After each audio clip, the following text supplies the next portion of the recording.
Today we will learn about sound of vowel E.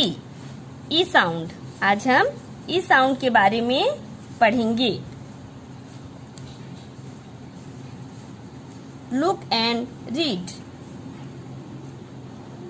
P-E-N pen, H-E-N hen, N-E-T net, B-E-D bed, D-E-N den, K-E-Y key. ये phonic sound है. हम यहाँ ई sound का different pronunciation देखेंगे.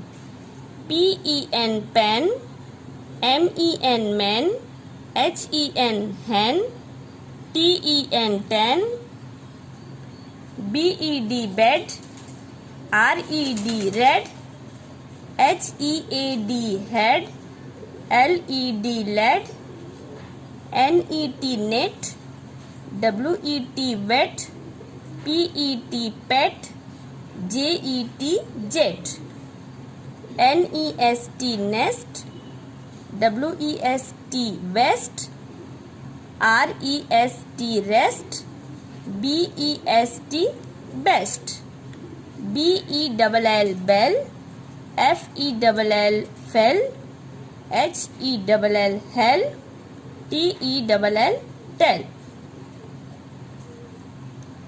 Single E में pronunciation अलग होता है और जहाँ डबल ई होता है वहाँ प्रोनाउंसिएशन अलग हो जाता है.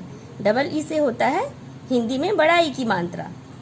J-E-E-P jeep, B-E-E-P beep, D-E-E-P deep, S-L-E-E-P sleep, B-E-E-B F-E-E फी, S-E-E-C T-R-E-E ट्री.